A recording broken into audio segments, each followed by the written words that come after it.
Is it lack of money, or is it like the Lack of interest. Sorry?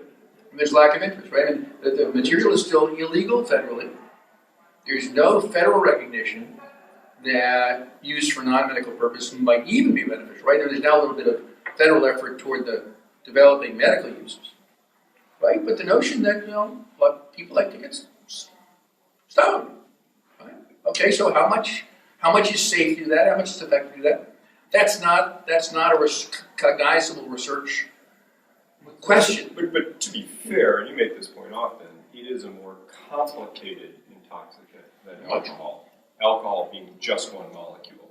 So there is unfortunately a lack of interest and so a lack of willingness to pay for the sort of research that would help legalization be done on a better evidence base. But it is also a complicated problem. It's not that easy. I'd actually like to go back to the first question, though, and give what I think is an even more basic answer. Legalization is a big deal. Legalization is not just a little bit more than decriminalization. Legalization is a game changer. The second point is that it is happening. It's in play. It's been talked about for 40 years. It's real now. Not that it's happened completely yet, but it is happening. And so it's a policy action in play. And what exactly is in play is cannabis in North America, Uruguay, Jamaica. But you asked about the world context. Final market countries like the United States make a sharp distinction between cannabis and the quote-unquote hard drugs, cocaine, crack, heroin, meth. Parts of Latin America don't make that sharp distinction because they're wrestling with the problems of the black markets. And if a drug trafficker shoots you, you're just as dead, whether it's a marijuana trafficker or a cocaine trafficker. So the United States does not have in play legalizing anything other than cannabis. But if you were to be forward-looking 5 and 10 years down the road, one of the questions Japan might be interested in is, will this escape beyond just cannabis? I don't know, and it's clearly not next year, but there is this North American sharp distinction between cannabis and everything else that does not play as clearly in Latin America, which is the second region that's engaged in these legalization debates. By and large, Africa, Asia, not a lot of interest in legalization. This at the moment is a Western hemisphere interest. And even within the developed world, there's a pretty sharp distinction between the US, the UK, Canada, Czech Republic. I think would basically be the list of very high prevalence countries.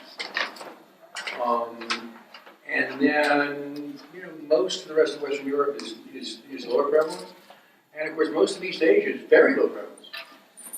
Right? So Mexico, clearly much lower prevalence than the US. They're talking about legalization. It's a completely different question for them than it is for us. I mean, I think it's a reasonable case. Not really that legalization is probably inevitable in the US, but that the continued prohibition is not really a practicable choice. That we've simply lost that battle, and that genie can't be put back in the bottle if I can mix metaphors. That's not Mexico's position. That's not Sweden's position. That's not Japan's position. So there, the question is: do you want to import a problem you don't currently have? Either because you think there's a personal right, so that's what the Mexican Supreme Court just ruled. It is undue interference with personal liberty to say you can't do something that doesn't harm others. Or because you think there's actual benefit. I mean, one of the things that's happened, the biggest thing that's happened in the world is through, I'm going to make up a year, 2000, in any international forum, no respectable person could mention the benefits of cannabis. That was simply not a recognizable topic. Now people talk about it. I mean, it sort of eased in through medical, but now now, people are prepared to say, well, yeah, people like getting stoned. Well, that's, that counts as benefit. Those of us who are trained as economists, think that's pretty natural. But that's very strange.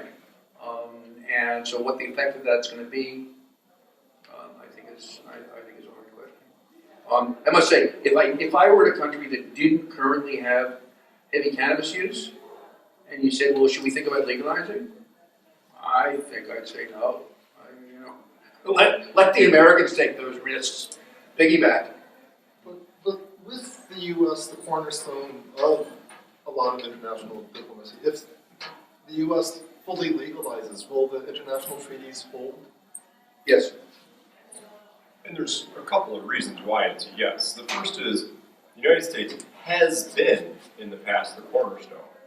There are other big countries that are strongly opposed to legalization: Russia, China. The United States, at the moment, is only interested in legalization of cannabis, which is not. There's a lot of other substances too. So I don't think the treaties go away. Vonnefelde Brown of Brookings, although we should also say a lot more will be known about this in 96 hours. Unguess is meeting this week, so maybe I should shut up and not say something that will be wrong as soon as 96 hours from now. But Vonnefelde Brown has made a very good point, which is that even though a lot of people are very unhappy with the current treaties, it's very hard to imagine any alternative set of treaties that you could get 200 countries to agree to right now. And it's probably also the case that the world would be much worse off if there were no treaties. So before you think about throwing out a bunch of treaties you don't like, you really ought to worry about whether or not there's any capacity to get agreement in this very diverse world now about what would replace them. But what happens then if Uruguay has done it already? My country, Canada, might do it eventually. A country legalizing. So, but it's a very practical matter. And because everybody say if it goes against the treaties, there might be some. I mean, it is possible to legalize a country to legalize. The United Nations does not have the capacity to imprison the Prime Minister of Canada Of course, over this issue. I get it. So countries can, to some extent, do whatever they want to do. And Uruguay, in particular, is the concrete example that's already done it, has made an argument that their actions are consistent with their human rights obligations, and the human rights obligations trump their obligations to the international drug control treaties. Some people think that's actually a sensible argument. Another view is that's just very creative lawyer talk to try to duck the issue, that they are acting in contravention to the regimes. But as a practical matter, countries can choose to depart from a treaty. There isn't an enforcement mechanism that's going to. If there are trade partners who are prepared to impose trade sanctions, I mean, obviously that would, but the treaties don't have enforcement mechanisms in them that mean much. So one thing you can do creative lawyering. But at the same time, it can be a sort for the opposite of legalization. It's a pretty heavy. Pretty fun argument. Yeah. The other thing that Uruguay has not done, but that the U.S. or Canada could do, is what Bolivia did. The conventions banned even the chewing of coca leaf and coca tea, traditional uses, but with that 25-year grandfather clause. So there was a 25-year transition period. At the end of 25 years, Bolivia looked up and said, no. The people who do hard labor at 4,000 meters can't do it without mate de coca. We are not going to tell our peasants that they can't use coca. So Bolivia did what the treaty allows. They withdrew, gave 6 months' notice, withdrew from the treaty, re-acceded to the treaty with a reservation, and then the process is that the other signatories of the treaty have, I think, a year.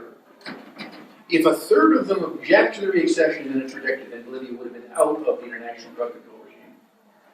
But if a third did not object, then Bolivia is now back in compliance with the treaty, but they've got a reservation with respect to their practice.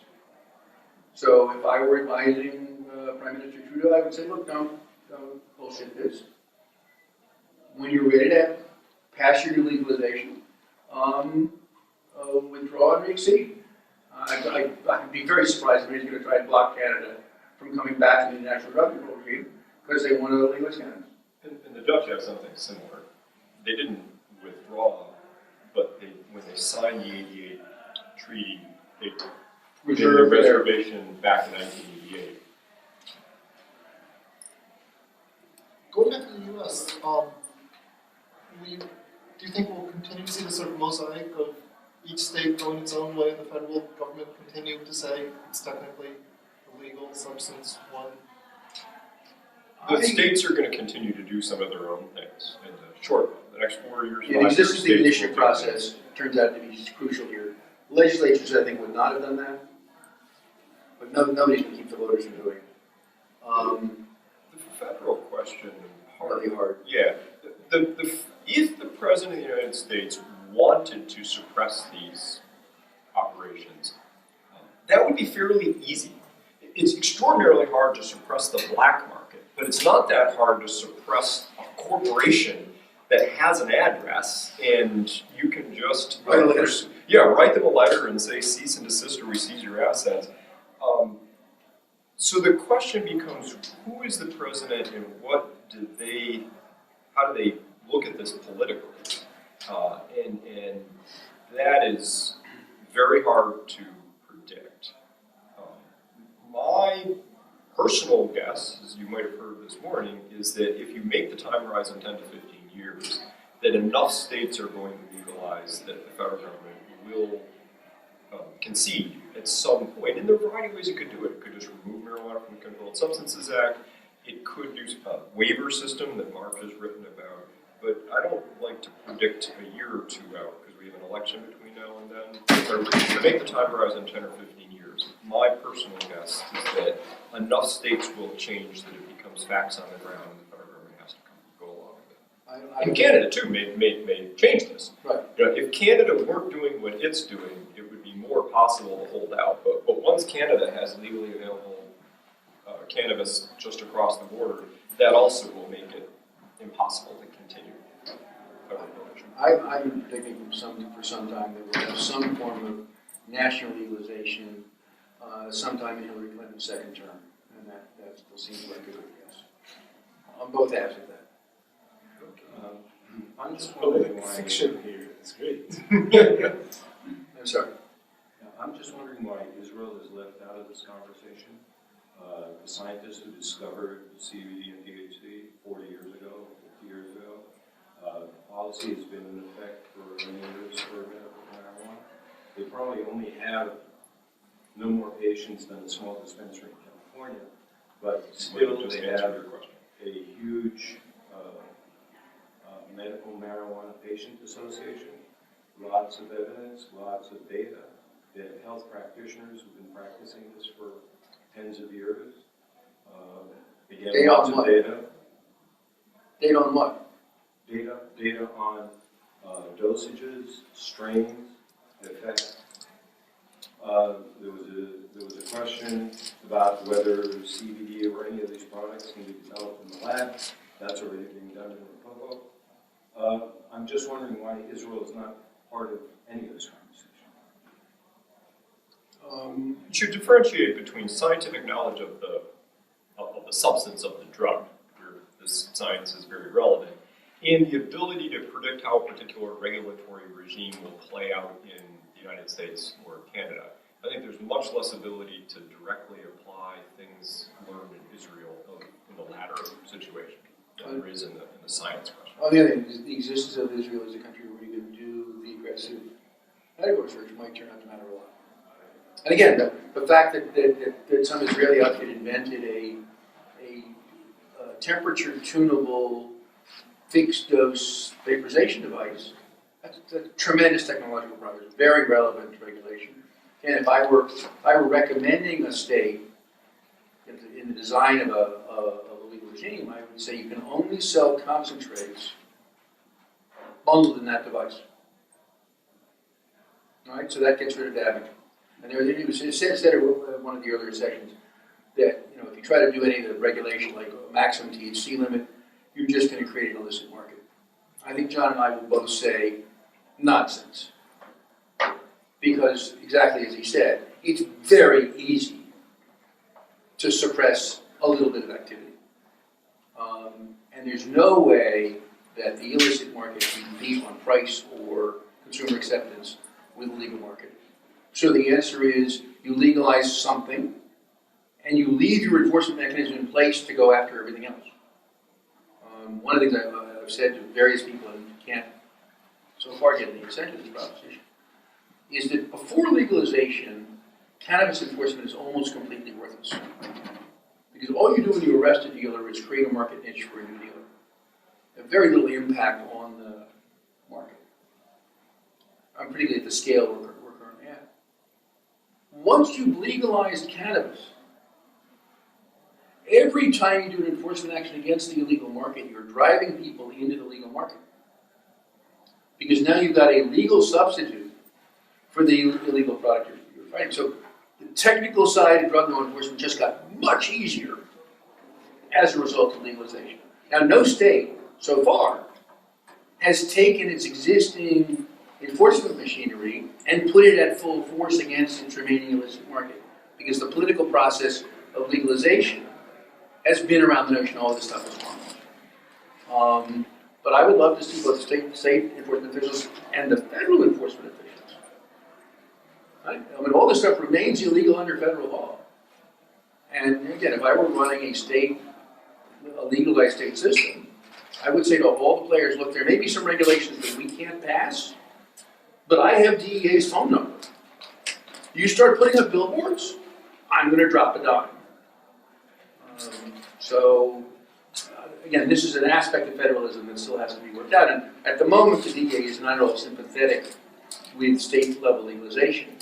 So they have not indicated interest in being the enforcement arm of that. But you can actually imagine the federal system working rather well. This will come in.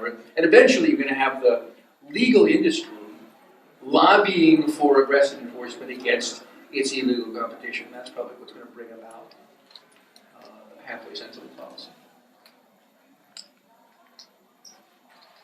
Sorry if you guys have covered this already, but the discussion this morning on approaching it as a temptation good, as opposed to, typically it's been approached as taking, illegal drug.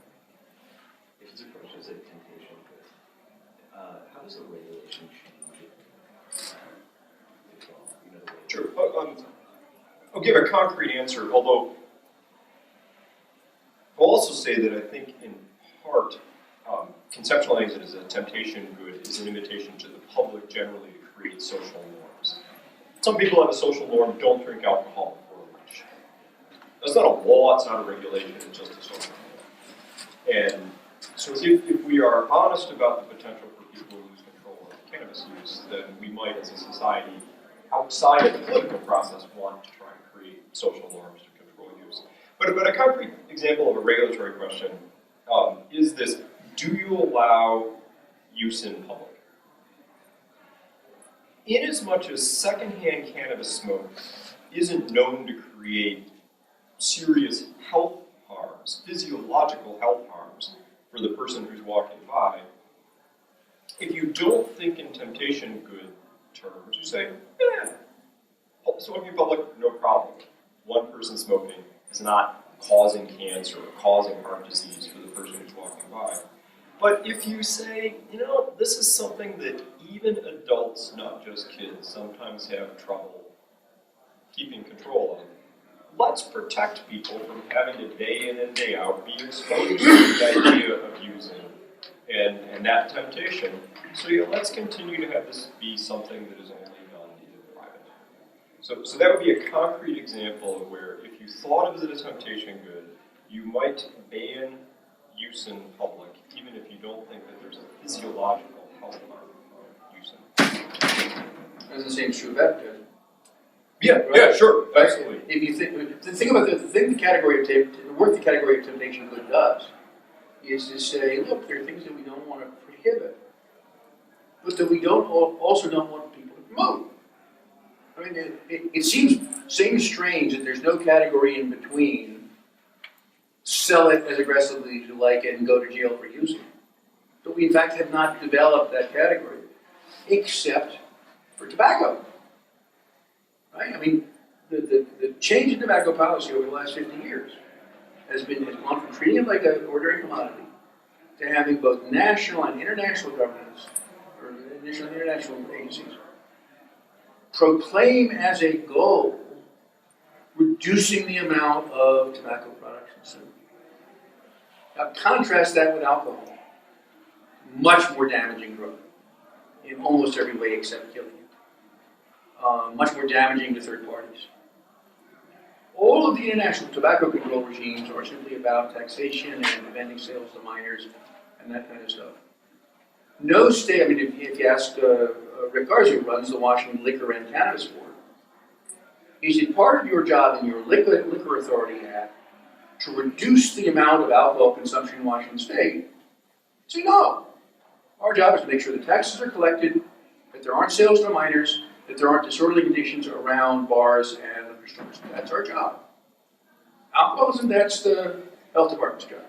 And in Colorado, the marijuana is even in the Department of Revenue, which probably they're not trying to minimize sales. So temptation could mean you're aware of this risk, and then you're asking, okay, what sort of policies could we put in place other than prohibition that would deal with the risk? Why do you think we're not approaching this cannabis? Just that we haven't gotten there thinking yet? We didn't water.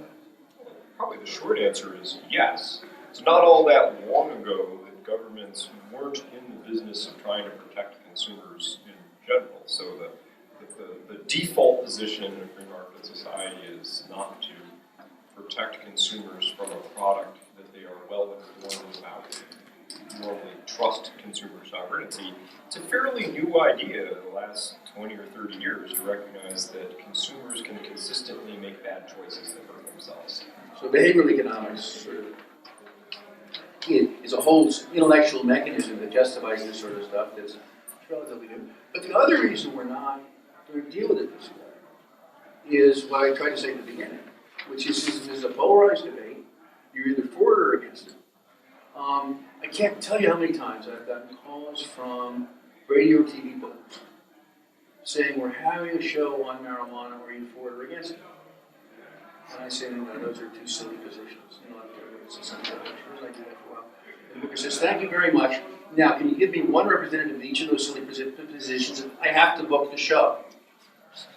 There's no room on that panel. There's no rule on the sort of objective journalism, he said, she said, side for the person who says, no, this is not an ordinary commodity, and no, it shouldn't be prohibited. That's simply not, that can't be parsed. And that's, insofar as there's a purpose to this today's, to try to get that set of questions on the menu. We're not expecting sudden success.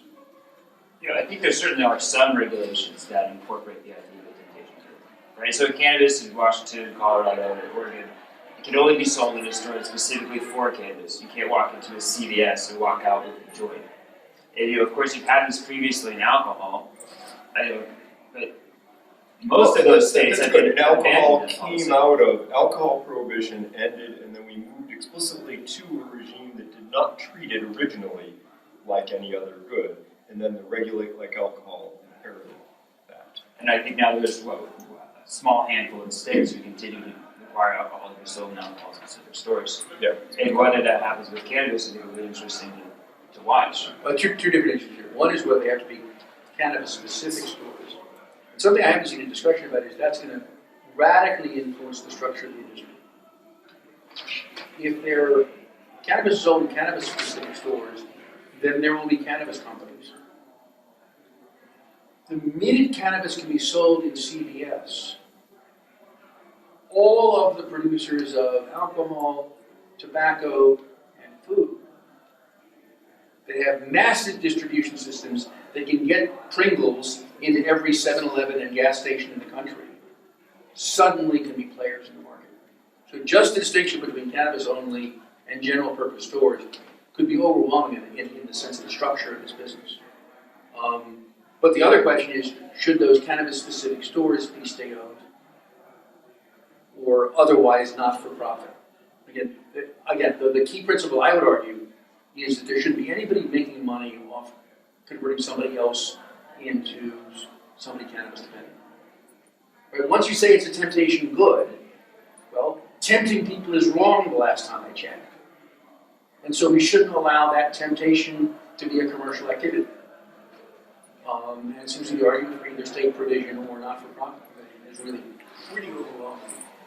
And it's in some ways a shame that the big movement is in the US, which is probably the country in the world where that argument is least politically acceptable. Right? Uruguay naturally went to, well, either we're going to sell it in pharmacies regulated by the state, or we're going to have cannabis clubs.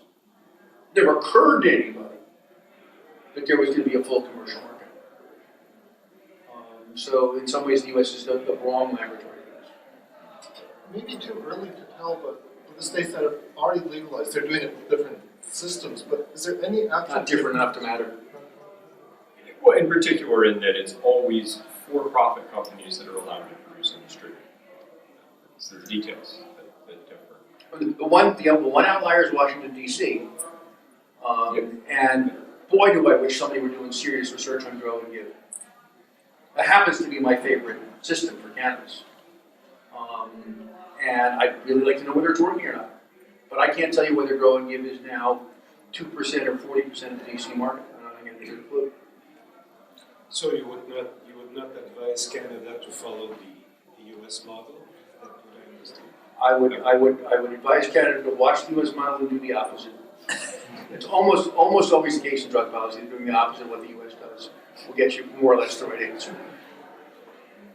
I think often these things are. Yes. There's also the McDonald's one. I think often these things are viewed on a dichotomy of legalization versus the cost of punishment, of policing, of incarceration. But I think a lot of these rules can really be made without wading into those waters. Right, so we had discussed some years ago maybe the possibility of Washington not having retail stores at all, but only having a delivery system. So, or you have an idea, as we just discussed, we have cannabis-specific stores or cannabis adult stores. So, does that rule, is that going to lead to a lot more people behind bars? I don't think so. But that has a very meaningful impact on rates of use. But the other thing, not having any stores, I think would be a great idea. You order it, by phone or over the internet, you get it delivered. The delivery person has to check your driver's license and make sure you're open. We know what address it was being delivered to, so if somebody's buying massive quantities for resale, that's easy to track. And there's no store to be a neighborhood nuisance or a drug use queue.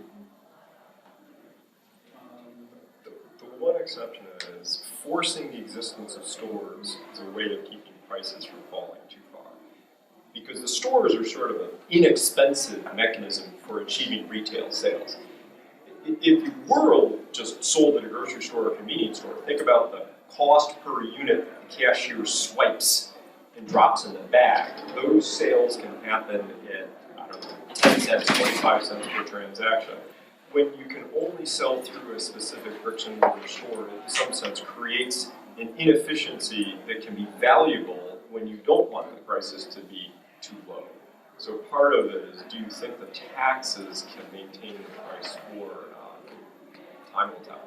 But the key answer on taxes, and here's where the U.S. is getting it absolutely wrong. It's currently being taxed either on retail price or on physical weight. Those are two silly bases for taxation. Price is wrong because, as John pointed out, the price is going to go to zero, and 40% of zero is zero. Weight is wrong because it just encourages people to grow very high potency material. The only sensible basis for taxation is THC content. You want to test for THC content anyway on a regulatory basis.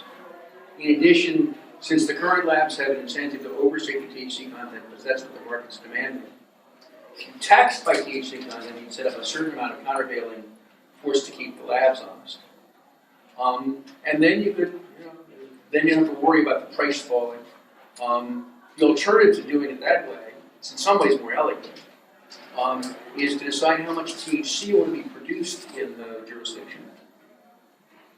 Print licenses, each good for production of 1 kilogram of THC, have an auction. And that captures all of the surplus from legalization in the state.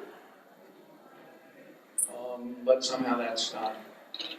So, yeah, John and I could easily design a wonderful system for Canada as long as the US doesn't interfere too much. And if it does, you could build a wall. And make us pay for it. One thing I would like to see with some of these innovations, Colorado and Washington, I think, had to be very conservative. They were, there was an intense media spotlight on them, and they were doing a lot of these things for the first time. But and there was, of course, I think at the time, perhaps it was technologically very difficult to track THC and tax it and limit it. But you already have track and trace systems that have been set up in these jurisdictions and are running pretty well. And I think that could be something that people continue to tweak as the law spread. Social mores, which ties directly into, I think, this afternoon session. The one on driving. How do you instill social mores? Because you can't really regulate them. Short of, I guess, public service entities, or letting them develop over 50 years and before you. How do you instill that as you bring them forward? I know I do not know how to do it. That's sort of beyond my disciplinary background and so on, but I will just use your driving example as another opportunity for mores, and that is that most people now know that it's wrong to drive while intoxicated by alcohol. A distressing proportion of cannabis users think it's just fine to drive while soon after using marijuana. I did these numbers, and I'm not sure I'm going to remember off the top of my head the exact right number, but I think if you ask past month marijuana users who drive at all, have you driven within 2 hours of using marijuana? And you look at the parallel for alcohol. Past month alcohol users who drive, have a car, have you driven within 2 hours of using alcohol? I think it was the ratio 3 to 1 more common for marijuana than for alcohol. So even if the risk per hour of driving is not as severe for cannabis impairment, the frequency with which people drive after consuming cannabis is higher. And my guess is that's because the marijuana advocacy community has persuaded people that that is an okay behavior, that it really doesn't impair your performance behind the wheel very much. So that would be an opportunity to change norms. Your question was, how do you actually get it done? I don't know. That's just not my area of expertise. We have had a few instances in the change in attitudes towards drug driving, along with the change in attitudes towards tobacco smoking, two of the great success stories. How you engineer more of those success stories, I don't know. My area of expertise. In the case of drug driving and domestic violence, part of the answer was punishment. It turns out that formal social control can potentiate informal social control. When people started getting punished for drug driving, people started thinking it was wrong. So that's hard. And I think we're now preparing to way over-punish drug driving compared to this. I don't think it should be practical. A key set of norms to think about is norms about combinations. Right, that's still completely open. But if we could somehow get back to 1965, when drinking and smoking tobacco were one set of social activities and smoking pot was a different, opposite social activity engaged in by opposite people, that would be good. Yeah, because the same survey, you can ask what proportion of people who drove soon after using marijuana also used alcohol at that time, and that was like 3/4. So a very large proportion of the marijuana impaired driving episodes are not pure marijuana, Right. or marijuana and alcohol, and that's not a good combination. It's not good to mix drugs for overdose risk. It also turns out not to be a good idea to mix drugs with respect to your But it response. turns out from a strictly technical point of view, that's one you can enforce. It's very hard to enforce gun driving. It's very hard to tell whether somebody's actually impaired. But a mouth swab's a pretty good proxy for whether somebody's used cannabis recently. And a breathalyzer is a very good proxy for whether somebody's used alcohol recently. And to say we're going to criminalize driving with a combination of those two drugs on board seems to me both just and feasible, And rarely discussed. and never discussed. We have about 5 minutes, so. Okay. Any last Last questions? Any last questions? In the, I'm sorry. Go ahead. In the battle for hearts and minds to achieve legalization, what changes would you like to see in terms of how cannabis is discussed in the media and in popular culture? To take it out of the question of the battle about the legalization, right? I mean, as long as the media are discussing it in terms of whether it should be legal or illegal, then every warning about its dangers means that you're in favor of putting children in jail for years for smoking pot. And every complaint about excessive criminalization means that you don't care whether people smoke pot or not. Right? You've got to make it the case that you can say both using pot should not be a criminal activity and using pot is not harmless. And at the moment, I mean, I have the scars to show it. When you say either one of those things, you're going to get a storm of nasty tweets accusing you of being on the other side of an argument you're trying to avoid. My answer is to stop obsessing about legalizing use. The really important thing is legalizing for-profit corporations producing and selling. It's a very different question and under-discussed. And again, nobody, and including, so there's Smart Approaches to Marijuana, which is the group that's, against commercial legalization. There is no advocacy group whose position on cannabis is the one you're hearing from Jonathan. That's simply not a position that exists politically. And one of the things that it would imply, I think, maybe John doesn't fully agree with it, is the full legalization of use. Right? Not decriminalization, not, it's only a $100 fine, which you can go to jail for not paying. But when alcohol was illegal to produce, transport, or sell in this country under the Volstead Act, it was not illegal to possess or consume. So why isn't the minimalist position for cannabis reform the legalization of consumption by adults? And yet that position has zero advocacy. It doesn't satisfy the legalizers, and it's more than the reform-minded prohibitionists are prepared to do. And with that, we are done. All right. Thanks very much. Folks. Thank you. Mark.